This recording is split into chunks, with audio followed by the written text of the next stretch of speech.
All right, hey guys, thank you for being here. We are going to get started. At least the two people that I heard from that were having a hard time getting on, I noticed are online now, so we should be good to go. Thanks for being here. So we have got Troy Campbell, who is an appraiser, but works and owns, I guess, an appraisal management company. So as your lenders are going out and looking for the appraisers, they're typically probably working through him. And if they're not, then you should have them talk to him, right? So anyway, the idea of today was we are just going to plan on having him talk a little bit about some of the things that are going on and that you should be aware of, and then also give you guys a chance to ask questions and things. So he cannot see the screen. So if you type something in the chat box, somebody else will have to unmute and read it for him or something. So if you guys will just unmute if you have a question for Troy and ask away your questions, but this will be pretty informal. He's going to spend the first few minutes just kind of talking through some stuff, and then from there he'll take your questions. They can type it in. And Okay. All right. Well, hey, thank you for having me. If I look a little bit awkward, I haven't done many Zoom meetings, and so I'm Just look at Wayne. There you go. So I'll look at those that are in attendance here today.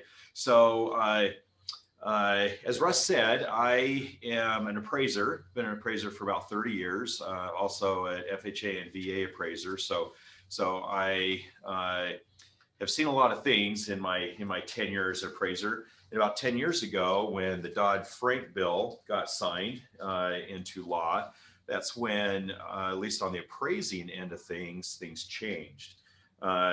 It might not have affected you as much as it did the appraiser and the lender.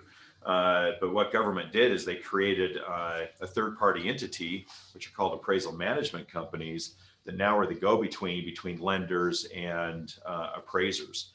Lenders can no longer order the appraisal directly from an appraiser. They usually have to go through an appraisal management company. So about 10 years ago, I went ahead and threw in the towel and started one of those appraisal management companies. And one of our clients is Inspiro, who you guys have a partnership with. They are great. We have been working with them for a while. We know their loan officers. We've been working with their loan officers for a long time. And just to let you know, what's kind of nice about working with a regional and even a local AMC like me, I mean, we're based right here in West Jordan. We know the Utah market.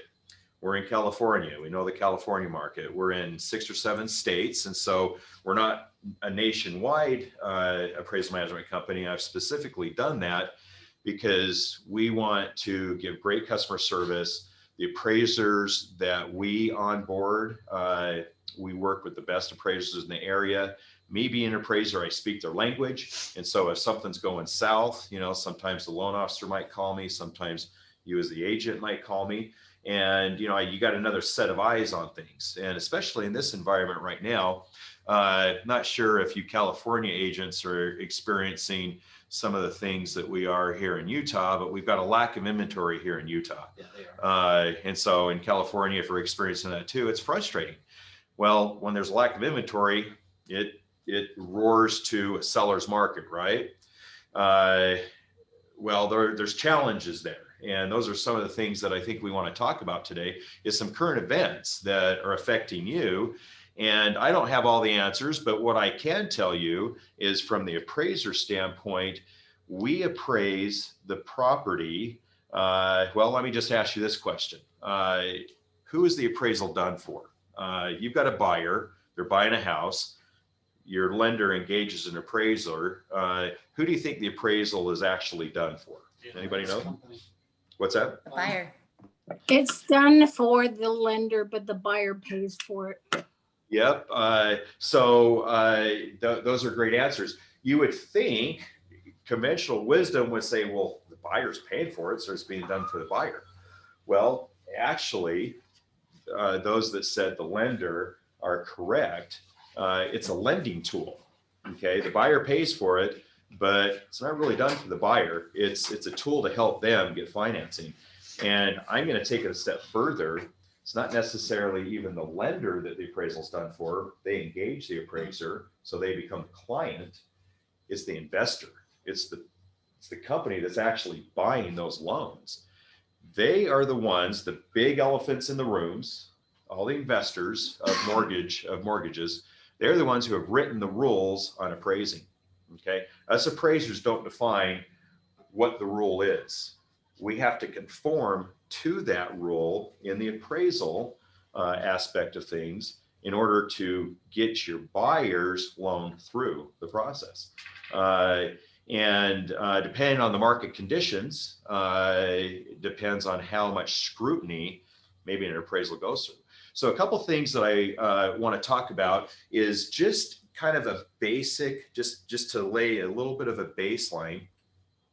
I will guarantee you this, just about 99.9% of the appraisers out there right now, they're experiencing the same frustration that you are of, maybe values not hitting the sales price and things like that. And we'll talk about the escalation clauses that are going on, the multiple offers, and just different things. What I really don't want to talk about is unique properties, because unique properties, they're here and there, and all of us has had our nightmare scenarios of listing or buying a unique property that becomes a challenge. I don't really want to get into that specifically. I want to get into the more common properties. So what an appraiser does is, when we go out, we just don't arbitrarily take a look at this house, this house, this house. Here's the comps. Here's your value. All right, we don't do that. The other thing we don't do is we don't select a comparable based on price. You understand what I mean by that? So let's say your sales price is 500,000. I'm just going to use a nice even number. I don't go look at all the comps that have sold at 500,000. Okay. I'm not really concerned about what they sold for. I am looking for comparability. And actually what I'm looking for is what we call in the industry, the appraisal industry, and what the lenders, investors call a model match to your home. Well, an exact model match to single family homes generally doesn't exist unless it's tract housing, maybe townhouses and condos, okay, within the same projects. You might be able to find model matches. But when you're talking about single family dwellings, normally, unless it's tract housing, you're not finding the exact duplicate of your subject property, right? But what we talk about and what the appraisal theory is it's called the Law of Substitution.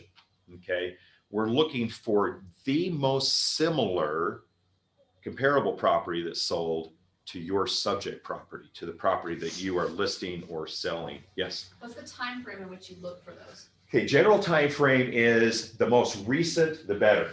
Okay, the most recent closed sell, the better.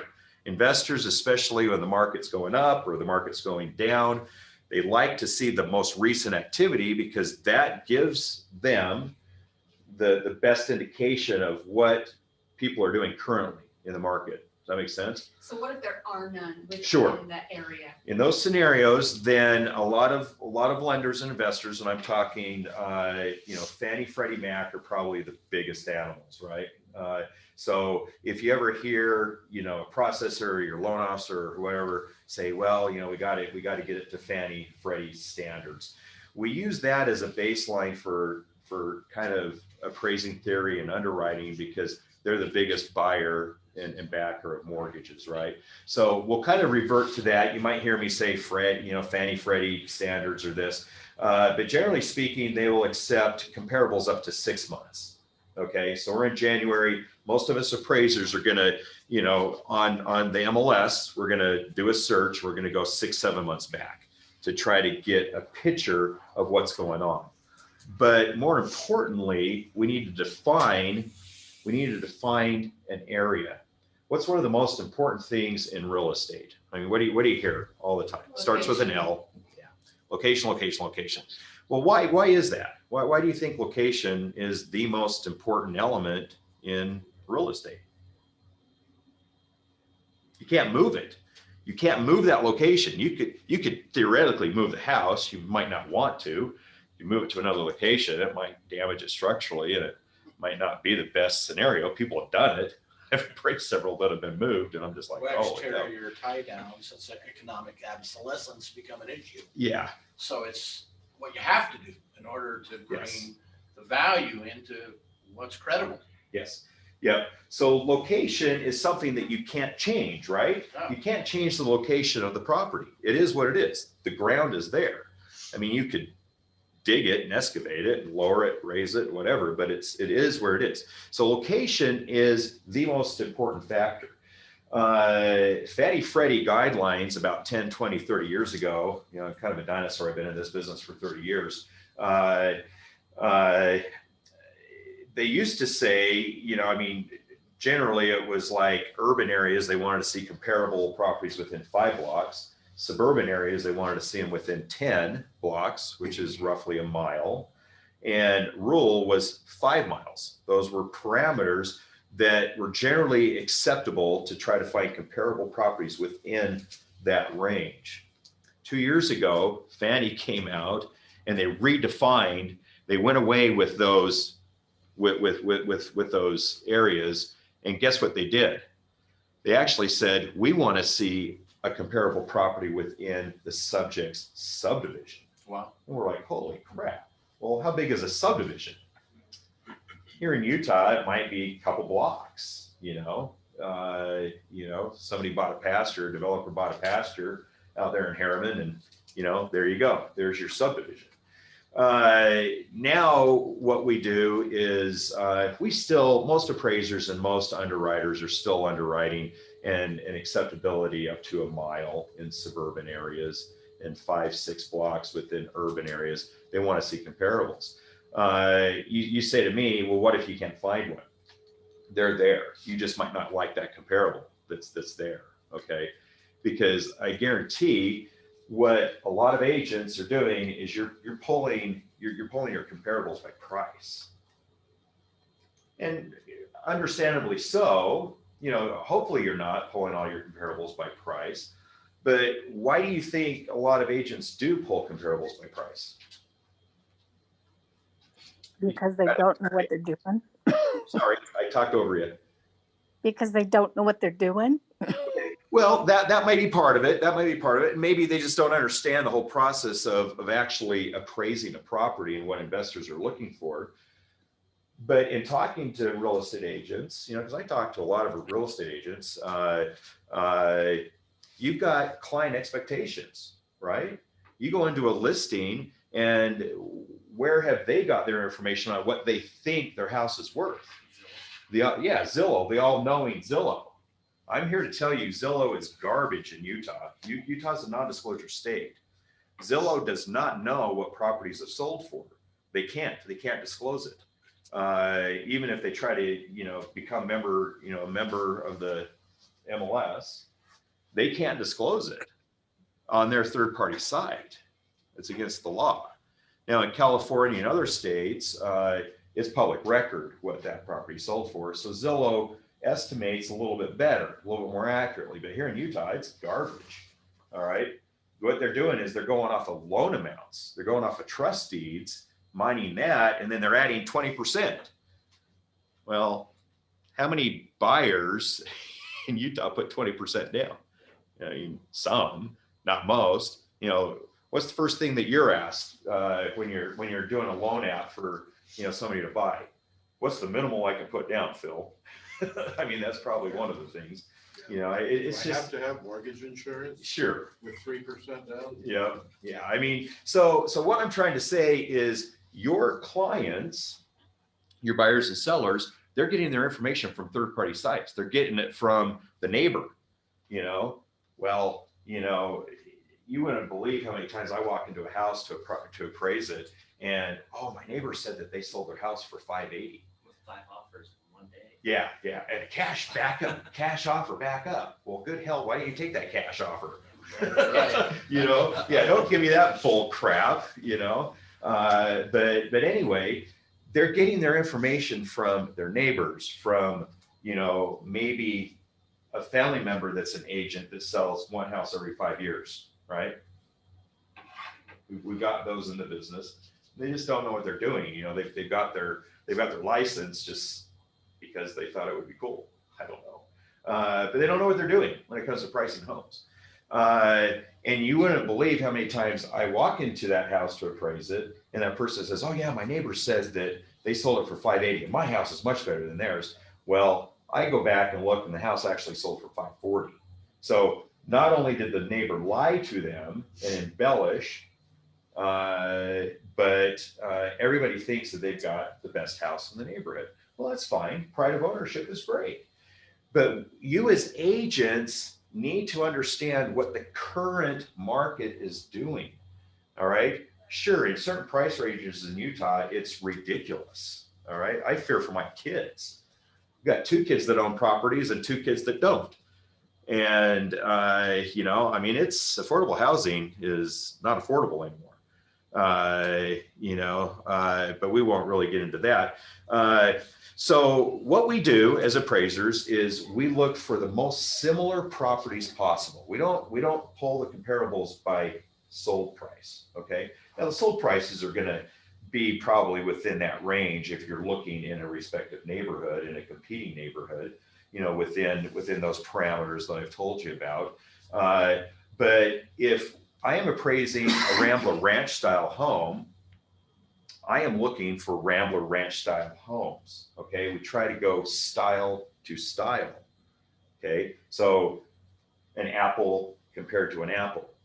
Now you might say, well, what if one didn't sell in the area? And so now I'm going to a multi-level or a 2-story type home, a Tudor or whatever you want to call it, you know, a different style of home.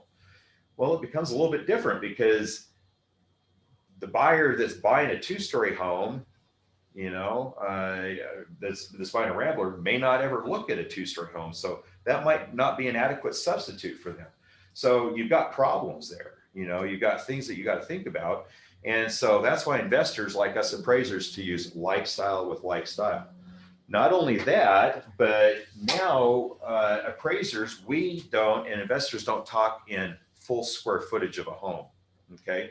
So let's say you've got a Rambler that's 1,500 square feet GLA.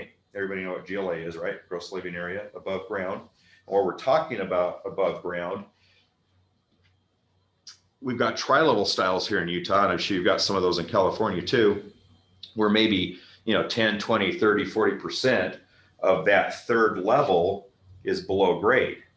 But everybody thinks, well, hey, it's got some daylight windows and stuff, I'm going to push that above grade.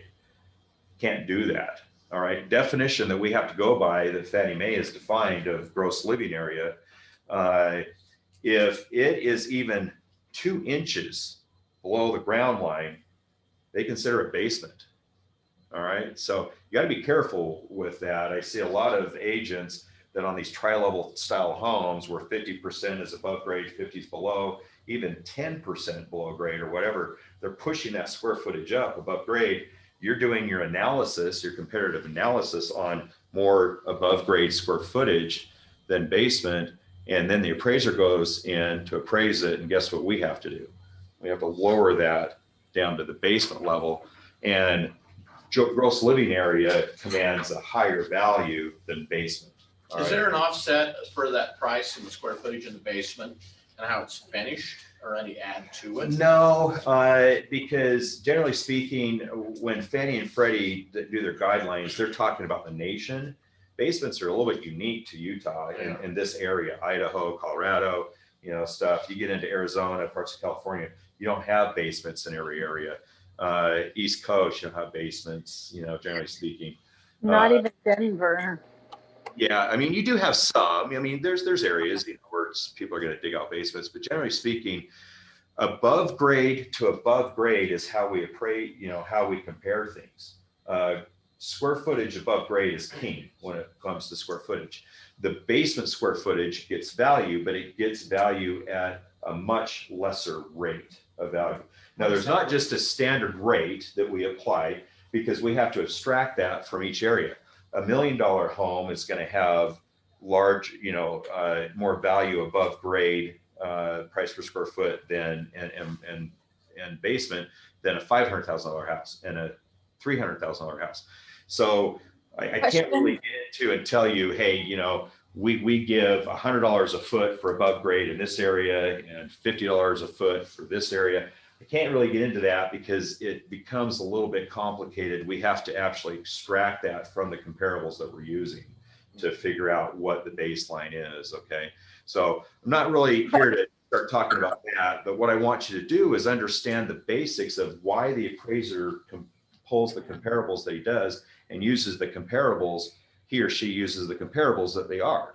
And what we're doing. Can I ask a question on that above grade versus below grade? If it's built on a hill and say 30% of the basement is a regular basement, you know, but the rest is at Exposed. ground level. So how do you handle that? It's basement. All of it's basement, if yeah. any of it, if All any of- of it's underground. all of that level, if 30%, 10%, 5% is below grade, it's below grade square footage. So you're So saying of a 2,000 square foot basement, if What's that? 30%, so if 30% is below grade, all 2,000, no, so ma'am, what you're not understanding is it doesn't matter how much percentage of it's below grade. If any of it okay, is below grade, it all is below. We that's consider what I it all wanted. below grade.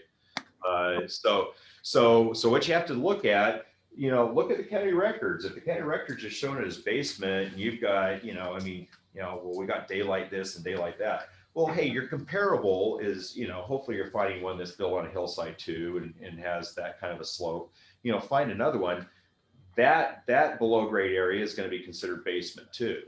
And if an agent hasn't done that, they reported incorrectly on the MLS, us appraisers will correct that square footage and put it below grade in our report.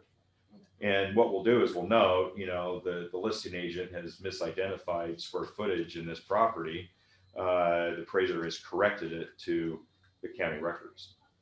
So use your county records. I would caution you greatly about misrepresenting square footage. All right.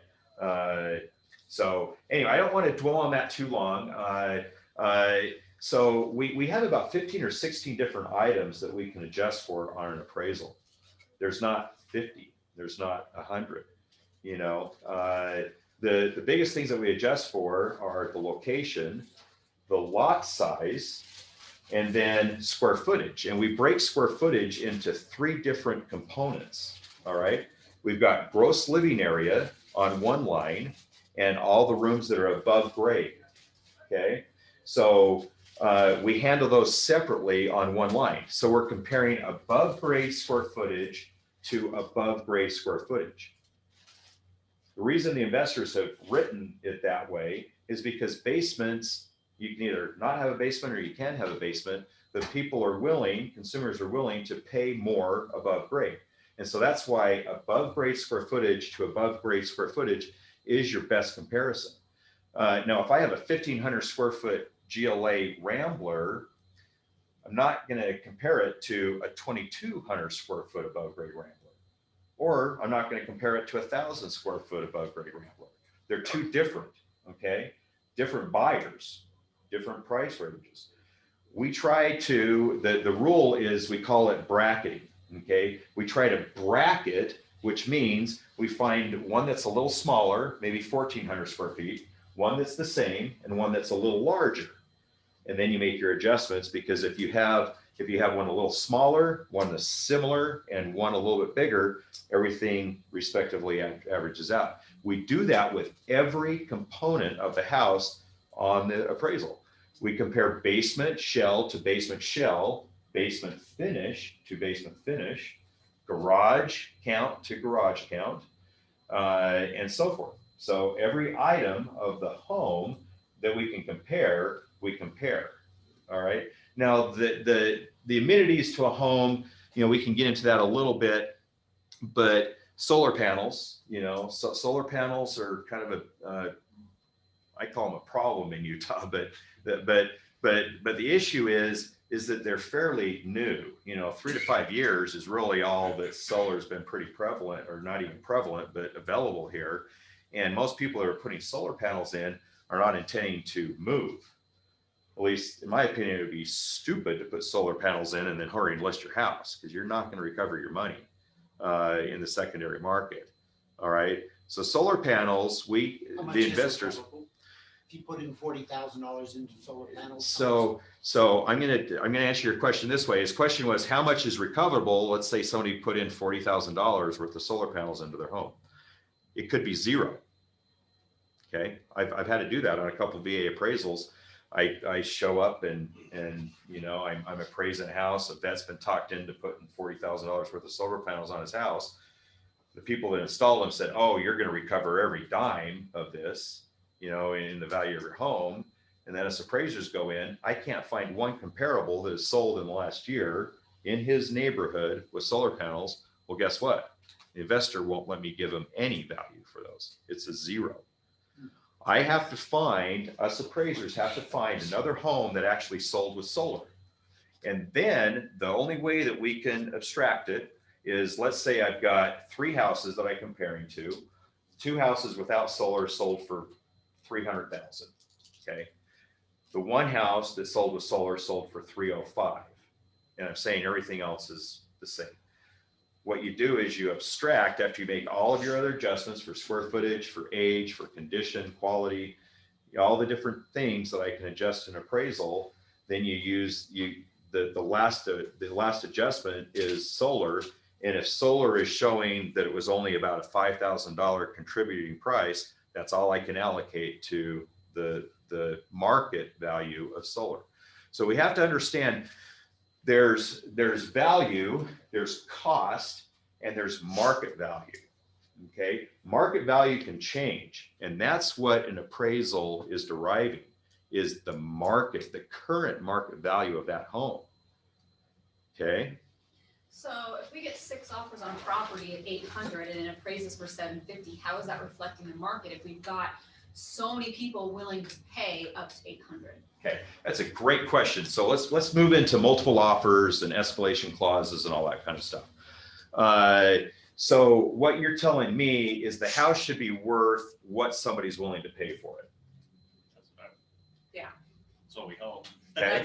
That's where we're at, Okay. especially in this market. Okay. Market value. So that is market value if they're using cash. All right, so let me restate that.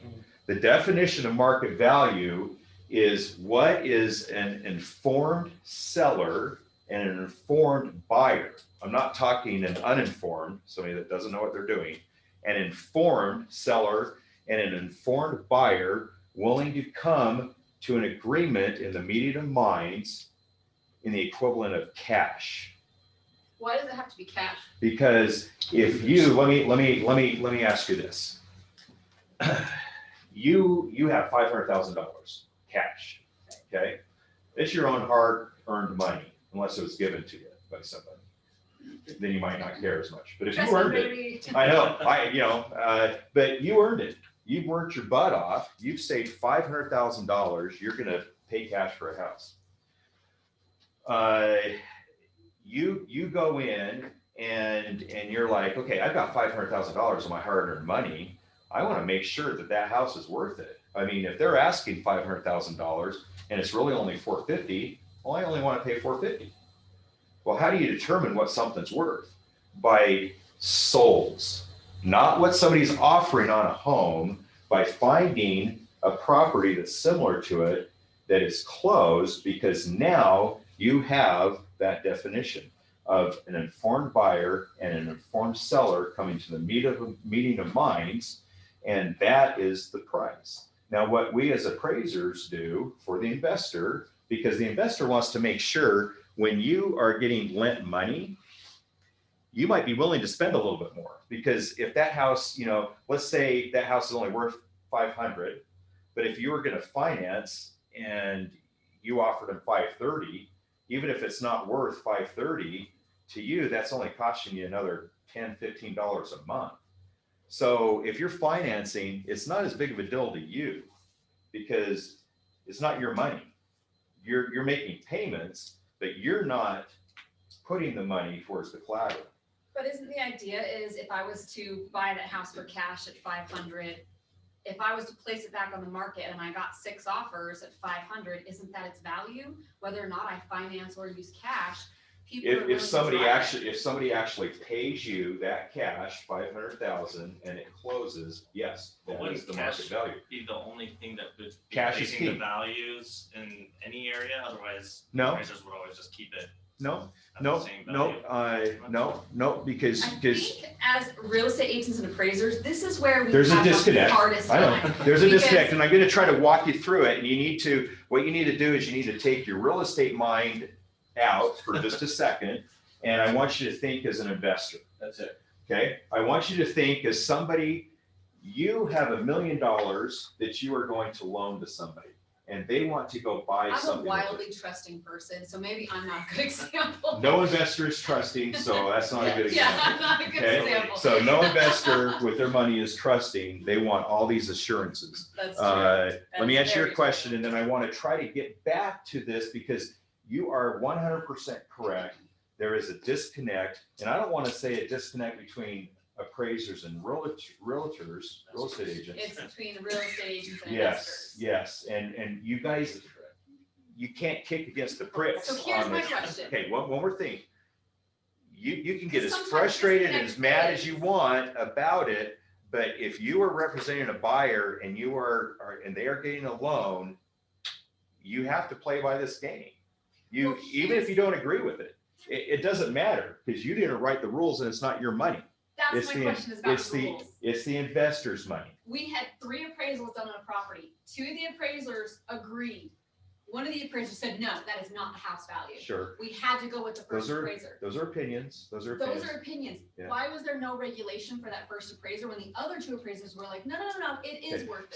So I don't want to get into a specific scenario of what you dealt with Okay, because I so don't know general anything. question. Yeah, I don't How know anything can- about that particular property. How can an appraiser Sure, disagree with 2 others appraisers? because they use different comparables and It's an what you're exception. dealing with is you're dealing Is it an with, exception? you, 'Cause it you, happens a lot. It's an exception. You're talking about, Sure. so one second, so the But that's a reality different is, question than hold the on. 800 Yeah, and the 750. Yeah, it's a very different question. It's purely back into the investor's lap. If you had $1 million, look what happened in 2006, 2000 to through That's 2008. There's why the market collapsed. People were going out, getting homes, anticipating the market rise, getting a loan, appraisers coming in and appraising them, the inflated rate, the market collapsed. If you don't have control on what's being done from an investor perspective, there's no money to lend. I agree 100%. I'm asking why there's such a why there's so many Opinion. different opinions. so you've asked a couple different questions and so let me catch up. Okay, let me catch up. You go ahead and answer your question, but we gotta let Mine me isn't a question, try to answer but some of mine them. is more A like statement? a statement. So I worked for a business and we would give out credit to people, but then they have hard money and they have soft money. So you guys are talking about investors, that's a business. You have hard money and soft money, and that's where you're saying cash, that's hard money.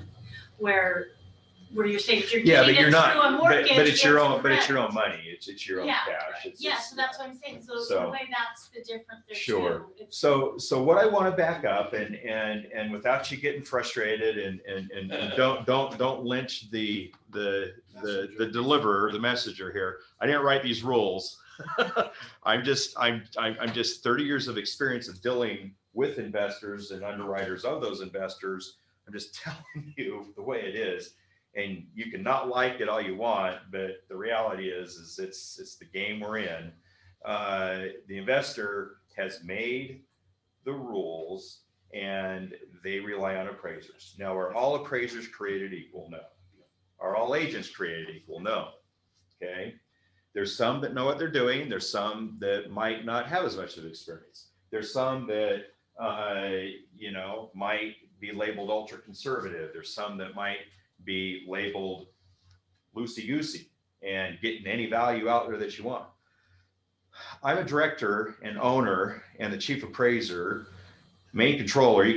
I've got several labels I can throw at you of my business. And when I'm employed, I do appraisal management for over 80 lenders in 7 states. And I deal with probably over 1,000 different appraisers in all these states. And you're right. Every appraiser is not created equal. But what I do as an appraiser with my experience is after I've reviewed a few of these appraisers' reports in different areas and stuff, I can get a sense for if this appraiser is doing a decent job, okay? Just by the comparables that they're selecting and the adjustments that they're making. And one of my jobs is to work with Phil and Inspiro and other lenders in creating what we call a panel of appraisers, okay? And I can tailor that to specifically to each lender. Now that lender cannot tell me who to assign the appraisal to. It can't be directed. That was going on before the crash, okay? A lot of pressures. But that lender and me can decide on 6, 8, 10, 12 appraisers in a pool that we only use for that lender. And what happens is there becomes, I don't want to call loyal, I don't want to use the word loyalty, I'm looking for a different word, but we start to trust, maybe that's a better word. We start to trust the work of these appraisers that they're doing. Because I guarantee you there's not one appraiser out there who likes to be the goat in the transaction. And what I mean by that is when you have a contract price of $575 and that appraisal comes to me or another appraiser, and we start going out looking at the comparables, and we got a 1,500 square foot above grade Rambler, and everything that's actually selling in that 575 range in the last 3 to 6 months has been 1,800 square feet above grade. Well, there's adjustments that we have to make. We just cannot make an adjustment. We have to make adjustments for square footage, for condition differences, remodel, okay? And I'm not saying remodeled lipstick on a pig. Somebody went in and painted cabinets and sprayed some paint on the walls and put some, cheap laminate flooring in. That's lipstick. That's not a remodel job. That's a little bit of an update, okay? I'm talking remodeled. They gutted the whole freaking kitchen and put everything brand new in there. That's remodeled. They gutted the bathroom down to the studs or the drywall. All new components. That's remodeled. Okay. If they just went in and painted the 30-year-old cabinets, put a new countertop on it and a new faucet, that's updated. That's not remodeled. So there's a disconnect in that verbiage of what the investor expects to see in remodeling and what maybe some agents are calling remodeled, okay? And I don't want to get completely in there, but I want to get you back to the appraisers that I work with. They will probably spend twice the amount of time on an appraisal that's coming in low than they will on one that the sales price was priced correctly. And the reason for that is because we don't want to be the bad guy. We don't want to be the goat. We want to get every ounce that we can within the rules that we have in appraising. But we have to use light comparables. If there's an exact property or similar property that's sold in your neighborhood and it's sold a little lower than what your expectations were or what your client's expectations are, I can't overlook that as an appraiser. I have to use it. If I overlook it, there's databases that every appraisal now, I'm sorry to go on contingents, anyway, every appraisal that is done in the United States, whether it's for refinance or purchase, gets uploaded to Fannie Freddie Mac's website.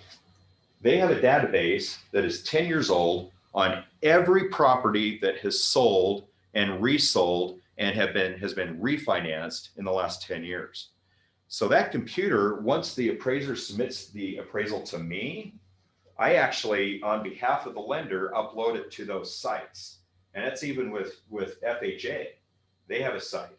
And within 2 minutes, that supercomputer has cross-referenced every appraisal in the last year that has been done in that area, every comparable that has been used, and it flags any inconsistencies that one appraiser did with another.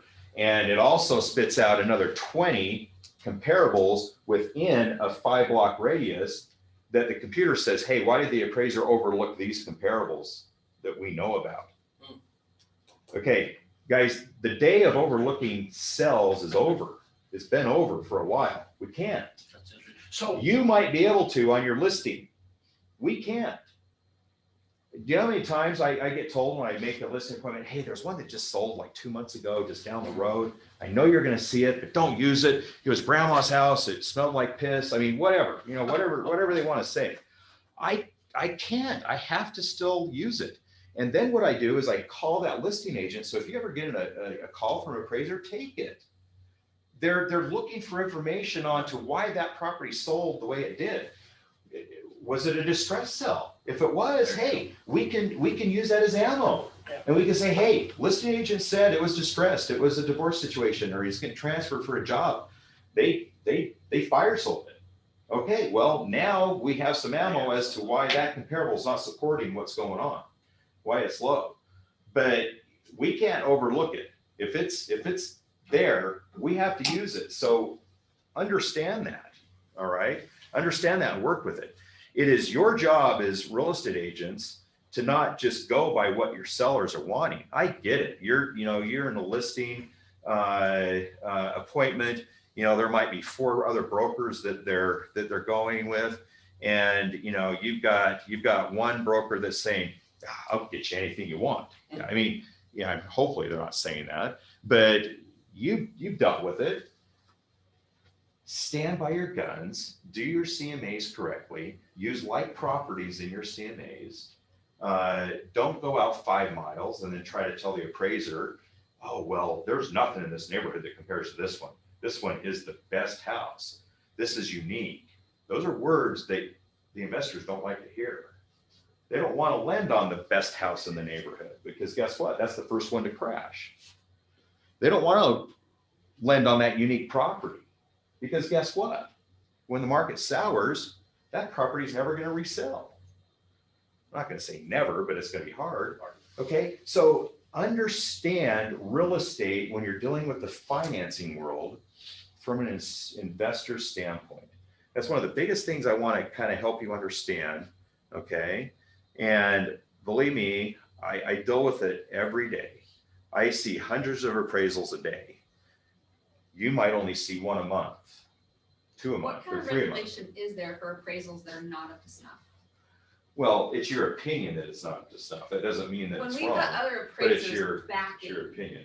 if we've got other appraisers Sure. that are You need, in the, you that are need knowledgeable. to, the lender's the client, and so you need to upscale it to the lender, and you need to, you know, I mean, ask in your. the appraiser world, like you guys yourselves. Sure, well, we're regulated just like you are That's- by that's the my department, by question. the Division of Real Estate. Is there a place to You- report and say, you know what? Go Of to. course there There is, yeah. seems to be, Just like I can, that's just, what I'm asking. yeah, just like anybody can report a realtor for, you know. Right, so where do we go if After you we? challenge Division of Real, or Division of Finance. You'd have, Division of Finance? no, Appraisal. the Division of Real Estate. Real estate. You go Yeah. to the Division of Real Estate? Yeah. Okay. Yeah. Yeah, Division of Real Estate is who, in Utah, is who Like, how do you regulates. stone an appraiser? So, but here's the thing, you've got to be able to back up what you're trying to accuse the person of, okay? Just because you don't agree on their opinion, on the appraisal, it says opinion of market value. It's the appraiser's opinion. It doesn't say the guaranteed value is, all right? It says the opinion is his or her opinion based off of their experience and the parameters that they have been given to appraise that property. Now, like I said, So it's just. all appraisers are not created equal. All real estate agents are not created equal. When you use a local lender and they're using us as the AMC, I promise you I am using the best appraisers that we have vetted in the area. I know John Doe up here, appraiser, does a great job in Mount Olympus because I've reviewed him and I've known him for 10 years. I know his geographical territory. So if I set him out to Harriman, he might not understand that market as well. Okay, so part of my job as the appraiser manager is to also select when they come in, you know, when these orders come in, is to select appraisers that I know have geographic competence in that particular area. And believe me, there's one, you know, that I'm dealing with an appraiser trying to get him, you know, assign it to him up out of Box Elder County. in a very remote location. It's a manufactured house, and he's already texted me back several times, Troy, this is going to be a nightmare to appraise. There's zero comps. I'm going to have to go a 30-mile radius. I need a higher fee.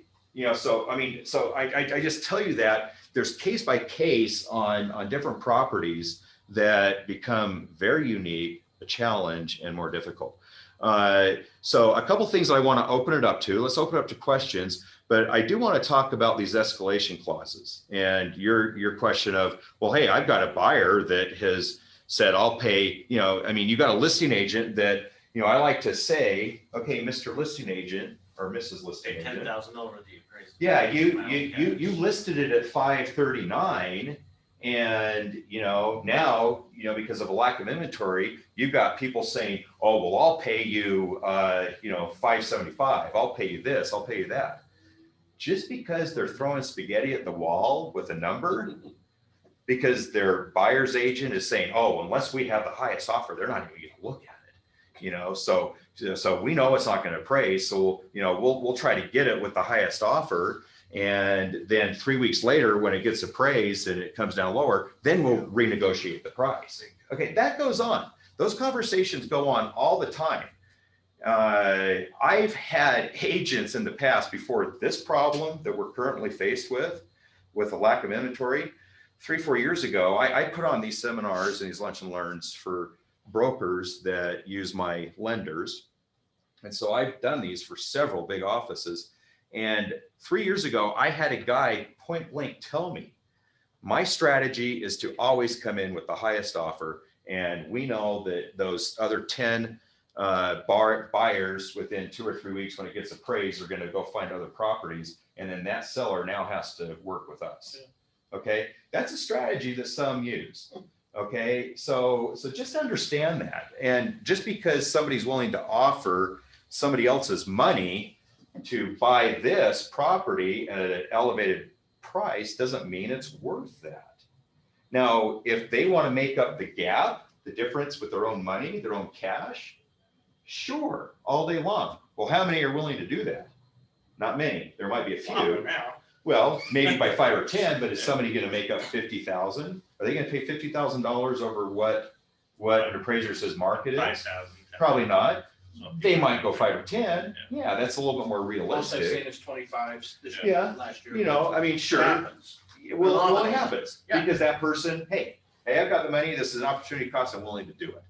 Okay, well, that works for them. That doesn't work for the other 99% of the people that are looking for that Yeah. property. So that doesn't mean that that is now market price. It happened for one person and they brought in the gap with cash. Okay, so we've got to understand when we're talking about market pricing, you know, it has to be an informed buyer, an informed seller coming on the terms of cash. Okay, so in other words, you're being prudent with your money, unless you have all the money in the world and then you don't care. But even the guys that have the most money in the world, sometimes they're the tightest. All right. So And I understand you're not gonna use that offer because they're bringing in their own cash. Once that deal closes, say they did bring in 5,000-10,000 more, that's now a viable comp. It is. it not? yeah, it is. If somebody's willing to make up the difference in cash, well, guess what? Yeah, it does. It starts to raise our market up. You know, because maybe the appraisal and market value said that house was worth 550, but somebody was like, look, I'll pay 570 for it. I'll make up that difference with cash. That sales price is now 570. Well, guess what? Yeah, that has now ticked up the market price on that home, and that goes into the comparable pool and we start using it. Well, it's good and bad. You're down the road. Where are we at? This is unsustainable, people. No, honestly, I mean, and I'm not just telling you, I mean, you know, whatever happens, happens. But it's not sustainable. You mean the way the market's going? Of course, you're pricing people out of the market. How many people have you met with that are stuck in a home? You know, I mean, maybe it's valued at 350, 375, and it's one that if you listed, you'd have 10 offers yesterday, right? because it's now affordable and there's a lack of affordable housing. But that person goes into their loan officer and Phil tells them, well, you can only qualify for 425. And that person's like, well, good hell. I can't find anything for 425. I need to be in the 500,000 zone. Well, their income won't support it. They might have the down payment. They've got the equity in this house, but we have been identified here in Utah as the second least affordable housing state in the nation. Do you know why? Income. It's income. Now we've got high income earners here, but we got a lot of low income earners too. All right, people. I mean, would you say one of the biggest challenges is qualifying somebody on their income? Without doubt. Yeah. Now, I don't think that's unique just to Utah. What's the number one state? I don't know. That's a good question. Idaho. I don't know. No, probably Mississippi or something, but I'll blame it on them. But we've been identified as that. Now, that doesn't mean that our real estate is the highest in the nation. I want you to understand what that means. It's the disparity of what income we are making on an average compared to what the price of the housing is. We are the second least affordable state to live in because of that disparity. It's the median income compared to the Uh-huh. median Yep. sales price. Yeah, and it doesn't affect everybody. I mean, there's exceptions. I'm just giving you some information to understand. So Troy, as you look at the marketplace, back to what Heather was really kind of getting to, and the fact that if you have 8 offers above 800 and you have multiple properties, that is there any kind of with the market trend, as I can, because there is supply and demand problem, we give a slight higher price because of that? No, there's nowhere on, I say this jokingly sometimes to an agent that gets really mad, on something. And I do it just because my personality is I kind of try to make light of situations when they're not fun to deal with. But if I got an angry agent and they're just like, well, good hell, Troy, the house should be worth what somebody's willing to pay for it. I'm like, well, sure, if they want to pay cash for it. But if we have to go through all this garbage that we're going through, well, then no. And there's nowhere on the appraisal that says, check this box for multiple offers and add 10%. I'm sorry. No investor has it. Now, if you find an investor that's willing to do that, Phil, you will be a very rich man. Shouldn't everything? So how are prices rising then? Okay, If that's the case, they rise by why? baby steps. They rise by baby steps. Okay, so when we have increases of 5, 10, 20%, one case scenario, we do a lot of new construction. Okay, I've got a lot of clients that do a lot of new construction. New construction's hot. New construction's a hotbed. One of the hottest beds right now that we're dealing with is Washington County, St. George, Washington, and all that kind of area. One of the biggest builders down there, I mean, most of you probably know if you dealt with new construction, in the summer, lumber tripled in price. Well, the builder doesn't want to eat that into their profit margin. So what do? They try to immediately increase the price. Well, the appraiser can't just immediately increase the price because Mr. Builder, you've got a comp right here. It's June, and you got a comp that just sold in May that is your most recent sell, and you're $50,000 or $40,000 higher than what you just closed your most recent one for. Now, I get it. That contract was probably written 6 months before, but it's still the most up-to-date comparable that the builder just closed. No investor is going to say, well, this house is automatically worth this. We can't just, arbitrarily assign inflation and here you go. They won't let us do that. It has to be a bona fide sell, as somebody did. So how does that get made up? It gets made up in cash. If somebody's motivation is really that they want that house and they put all the extras in it, that they went ahead and put in, 15 extra outlets in the house that cost an extra $2,000 on the appraisal that I can't do anything with.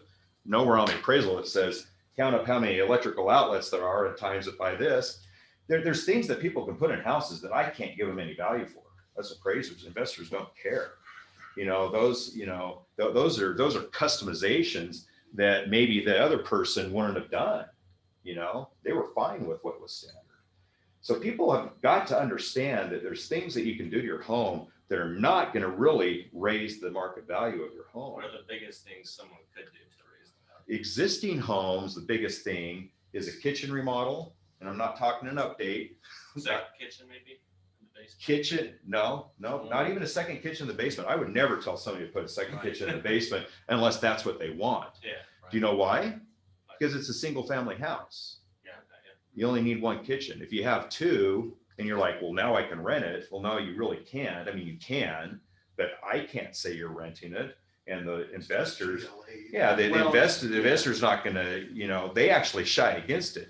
They want me to explain why there's a second kitchen in the house. And guess what we have to do? Remove them. Oh, it's an entertaining kitchen. It's a canning kitchen. It's in the 30s, I mean, what is, It's a bar. It's a bar. current, 30, 50 years ago, there were canning kitchens and stuff. Right. It's crazy. But people will do things that they're not supposed to do. And that doesn't mean it makes it right. I had a call from an appraiser where somebody made an addition and they went up into the attic and in the basement, it's up in the avenues. And they've got 3 kitchens in the house. Wow. Well, it's not zoned for multifamily.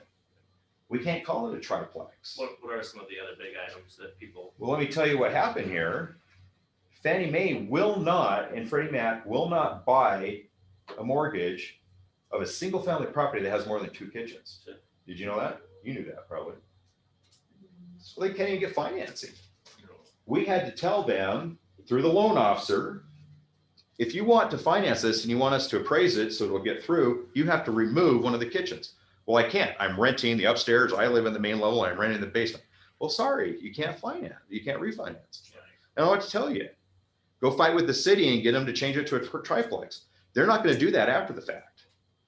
People do crap to their houses that aren't right. Unpermitted additions, unpermitted, all kinds of things that people do. And just because they did it doesn't mean that it's okay. And that us as the appraiser representing the investor can give it value. Okay. So anyway, on an existing house, the biggest ticket items that will help increase the value or push your value up above what the normal appreciation rate's going to be is a kitchen remodel, total gut job, bring in a modern kitchen and bathrooms. Okay. Carpet and paint, don't do a lot because they're components in a home that are changed out on average of every 5 to 10 years by people. Okay. It's just cosmetic stuff. We call it lipstick on a pig. I don't know what you want to call it, but that's what I call it. It's great. It updates, it refreshes the house, but it doesn't bring in all this extra value. It might raise the sell appeal a little bit where somebody's like, oh, I'll give you a full price offer. You freshened it up. It might do that, but it's not going to add what you put into it, on top of it. So anyway, one last thing I want to touch on is solar. Okay. And I think we touched on it a little bit. People are upside down sometimes with solar. Now the market's been appreciating enough that maybe they've been able to recapture it, but they're not going to get 40,000, 30,000 on top of market value for the home because they have solar panels on that house. Maybe the person that's buying the house doesn't want solar panels. So they're like, I'm not gonna pay anything for them. It's just a benefit that you put on the house. Let me tell you this. I was down in Arizona 3 years ago at Coldwell Banker putting on a seminar for 600 agents down in Phoenix. And solar was a pretty hot topic back, 3 years ago, even, and it's been more prevalent in Arizona. And we were talking about it. And I had a broker stand up and say, hey, we have a whole subdivision of a 55 or older community, 300 units, where a company went in and talked the HOA into getting everybody on board to install solar panels on every house, and they leased them. So now the property owner is stuck with about $150 to $200 lease payment on these solar panels for 30 years. So when they go to sell, the person that is buying has to take over that lease. She told me that they have actually had to reduce the price of those homes under market by $15,000 to $20,000 to move them. So in that case, solar was a detriment. Now, I'm not here to tell you don't put solar panels on, do put solar panels on. I don't care what people do to their homes. But what they've got to understand is just because they make an improvement to the home doesn't mean it's going to raise the value. It could if the market says that they will. But right now, Utah solar is not getting you much unless we can find a comp that sold us solar, and it's pretty difficult. The most I've ever given solar panels right now in 3 years of dealing with solar panels is $5,000. And I had a hard time even proving that. And the guy was still ticked off because his Vivint guy told him he'd get 40. Sorry, Yeah. don't know what to tell you. Go back to your sales guy. It adds Have him make value- up the, Adds value to in the eyes of the buyer because they're only paying $15 worth of utility bills. possibly. Well, only if they want solar. Possibly. I mean, I could get in. The solar guy that comes to my house doesn't want to deal with me because I will shut him down pretty quick. My personal opinion is I think we're 10 years too soon. I think solar is going to get 3 times less expensive. It's going to get more efficient. They're going to get smaller and more efficient, more aesthetically appealing, you know. So anybody that calls me on solar for advice, I shut them down immediately. But anyway, I'm not here to argue solar or anything. There's big advances that are happening, and I think it's great. The technology is great. I just think it's a little bit too soon for that type of price. The market's not reacting to it to recover the full price of it right now. It could down the future as it gets more efficient, in my opinion, and smaller and a better price. So multiple offers, guys. I get it. The multiple offers are there. The best advice I can give you is this. I think one of the most brilliant contracts I've seen is people representing, being realistic on their offers and saying, okay, Mr. Listing Agent and Seller, I'll offer you full price, but in the event that it doesn't appraise for the agreed upon contract price, we are willing to pay X amount above appraised value. Okay, right now in this environment, from an appraiser standpoint, you're in a win-win situation because now you're representing your client. You're telling them, hey, look, I'm working for you. I want to make sure that you're not overpaying for a house. You're getting into this house, and if they'll accept that offer, and hey, if it appraises at 575 of what we offer, great. Boom, you're paying market value. But if it doesn't, let's say it comes in at 560. Well, now you've already told the seller, in the event it comes in lower, then we will pay X amount above the appraised value. Well, you're coming up with cash. You're putting more skin in the game. Well, there's one thing I would maybe note on that, because I've run into this issue. If you do that and the appraisal does end up coming in 20,000 lower, now there's like that argument there of, well, you guys already agreed to drop the price of $20,000. Sure. I'm not telling you that this is the best scenario. Up to list price. Sure. Yeah, you say Yeah. up to. However, the price. all I'm trying to do is it sounds like you guys have already thought of that. I mean, some agents have already been doing it for a while. What I'm telling you is no lender's going to lend any more, not a dime more than what it appraises for. And you already know that. And so you need to come up with ways to deal with that with your buyers. And the best thing you can do, 5 years ago when we got into appraisal management in California, I called up a loan officer when I reviewed a report. It was coming in like $40,000 low on this purchase. I figured he's going to freak out.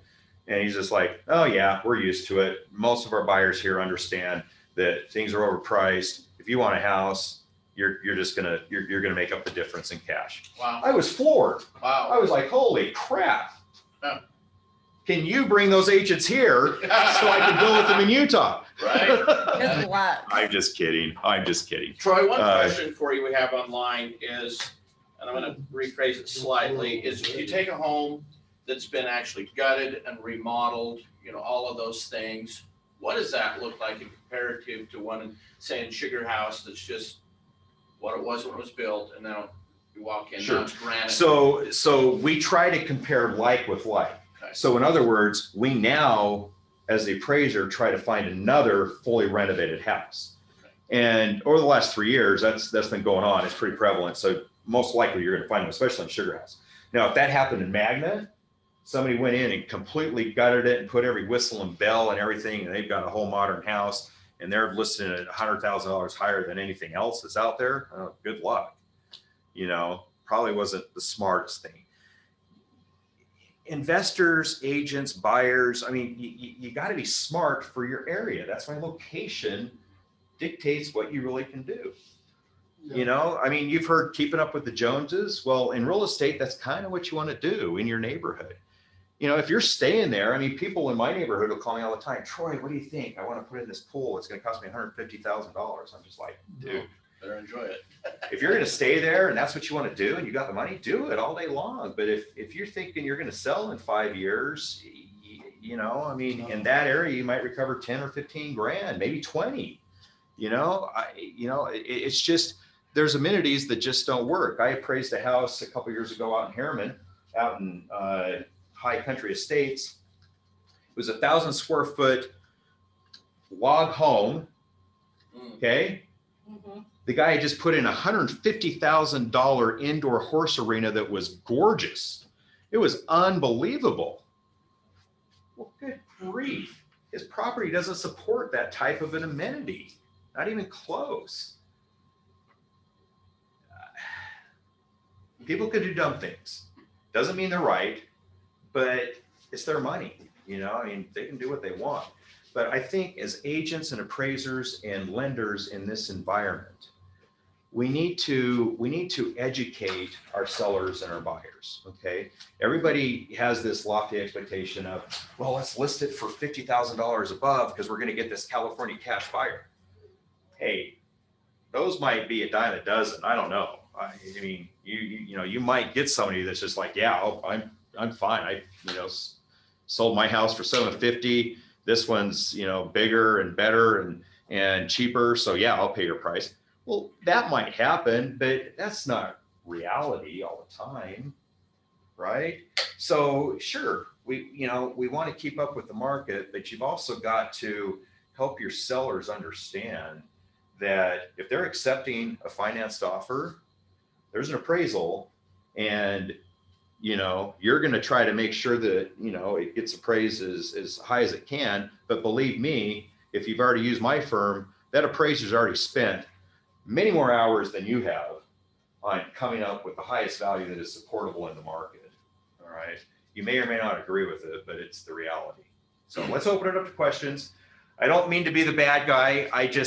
What I like to do is, in 30 years, it does seem like there's been a little bit of a disconnect with some agents and some appraisers. People label an appraiser a bad appraiser or a good appraiser or whatever, depending on the value that they come in at. Sometimes they are, just like there's good agents and bad agents. Sure, You know? there's bad apples, but I'm telling you what, guys, I can whittle through those guys pretty quick. And when I onboard a new lender and they're giving me, you know, their ideal approved list of appraisers, you know, I definitely make suggestions with, hey, I've dealt with this one. You'll be in buyback situations if you're dealing with him too long. Or I dealt with this one. This guy's a crotchety old guy. He's gonna lowball. I mean, there's a couple of them, a handful, but not most. Most appraisers are trying to keep up with market. But one of the things that's frustrating, and there's nothing we can do about it, it is what it is, the investor makes us use historical data to price your current listing. All right. I don't know what to tell you other than that's what we have to do. And so if you're frustrated over it, the only way to make things go up is by baby steps. We can't support these $40,000, $50,000 price increases What are the overnight. baby steps? Baby steps means, you know, let's say that we're in an area that is predominantly 350, okay, on appraisals, and we do get people offering 5,000, 2,000, 3,000 above list, and they're appraising that. Well, it just naturally starts to build, or you get another home that maybe was a little bit. What changes the price though? If you're going on Just previous natural. build, like, let's say we're, like you said, we're in a neighborhood that's very closed off from any kind of new construction, all 350, we list at 355. why are we justified in going to three What- fifty-five? What changes it? Like Rose Park jumped from Sure. to. So- I'm just so- wondering, like, what are the baby Okay. steps? that Well, increase the baby steps are little increments of value increases. Appraisers can support, little increments of 0.5%, 1%. We have a little bit of latitude on adjustments. When I say little, a fireplace on a $350,000 home, we might be able to go anywhere from $1,500 to $4,000. Do those need to change, or you'll do a 1% increase? No, we don't do by percentages. We don't do it that way. We analyze what's going on in the market, and naturally over time, when there's demand, people start paying a little bit more for amenities. Maybe solar becomes one of them, and somebody was willing to pay $15,000 and they coughed up $5,000 or $10,000 extra money to close that deal. Well, now that becomes a comp, and it naturally helps the market appreciate. There's just little things, and maybe I'm not going to explain it very well, but I guess it seems like, you can't just jump. Markets don't jump by $40,000, $50,000, $60,000, $70,000 overnight. which is crazy. They It's a market number. they inch it. And You it's know? up to market data. Yeah, It's all they- went up 10% though, is it? Sure, but that doesn't mean everything increased 10%. That might, one thing that drives me nuts when the MLS brings out their data for the quarter, and then Fox News and KSL and everybody else gets it and publishes it, says this area went up 25% in a year. Well, okay, not every house went up 25% in a year, because that data is by zip code. And there's pretty big zip code prints that are bigger than neighborhoods. All right. So there might have been one neighborhood that maybe only increased 2%, and another new construction neighborhood within that area increased 15 or 20. So there's disparity in those numbers. And so when your people are looking at the third-party data that gets piled onto them, it's your job to understand, to bring that real estate market down into their world, into their situation, into their neighborhood. All right. Because every neighborhood is its own market, and they perform differently, right? That's what's the beauty about real estate, is location. The location drives it, So the fastest way to make market value go up is convincing investors that buyers are willing to pay more in a specific area than what their tranches are allowing them to lend at. No. That's what I'm understanding is, in order for me to make a house go from here to here. You're not going to convince the investor of anything. Investors gonna look No, at your data. Yeah. I mean, what drives the value up is people paying more than what the investor thinks it's worth, right? Sure. That's what an appraisal's for, right? What people, so what I So heard you buyers. say is convincing investors. Well, that's what convinces investors. is Sure, buyers well, paying what convinces the more. investor is the actual sold data. So they play $1 today is So- worth more than $1 Sure, tomorrow, right? sure. So that's So- why supply and demand doesn't fit, because you don't know what supply is gonna be in 30 years, which is the average loan. Right. Yeah. So you just have to pay more than what it's all cash. Yes, Okay. yeah, Got you just have, I call it gap insurance. Hey, Right. we're in an environment right now that market, things are outpacing what market is really doing. And that can be good and bad, Right. That can be good and bad, but it's the game we're in right now, and it's what you're doing. My advice is just keep doing what you're doing. Try to compare like properties with like properties the most you can. I understand that there's some situations that you can't do that, but you still don't want to compare, that 3,000 square foot home to the 5,000 square foot home, even if it's in the same neighborhood. Okay. They're in the same location, but they're apples and oranges. You compare like property with like property as much as you possibly can. Let's open it up for questions. I don't know if there's anybody on Zoom that has a question. We got about another 10 minutes that we can chat. Any questions from our Zoom? I've got a question concerning historical data that I'm going to need to talk to you after. So maybe just keep that in mind. I could call you or something. It's gonna take too much time. Are we going Anyway. to lunch? What are we doing? Are you in California? What part of I'm California? in St. George, so I don't think. Oh, you're in we're St. George. I'm going to be down there this weekend. Let's go to lunch. Okay. I'm serious. I'm teasing. Yeah, I can make sure. Let me give you, what's your name? Rebecca, Rebecca, just let give me me give you your, my phone number. I don't do this to everybody. But if you commit to me to send a loan or two once a month to Phil and in Sparrow, you've got a hotline to me. So my number is 801-209-9464. You recording this? 801-2069, what, sorry, 209-9464. 9464. 209-9464, right? Let me wrap it up real quick for everybody, okay? Troy, number one, thanks for being here. Secondly, we were Excellent, extremely Troy. excited to actually have Troy and his team join in Sparrow because of the years of watching this guy work, which is 30. I've watched him out there doing his thing in my entire career. I can tell you, these guys do a better job than probably anybody I've ever experienced. So we're elated that they have joined in Sparrow, and that's the reason he's here today. Not many AMCs are gonna be willing to come in and step into a room of people. What the heck? Right? So thank you for being that person. You bet. Yeah. Thanks, Troy, that was really. Yeah, no, absolutely, guys. Absolutely. Great job. Keep selling your houses. Keep it Great job. market. Let's do this. Dude, thank you, man. That was awesome. That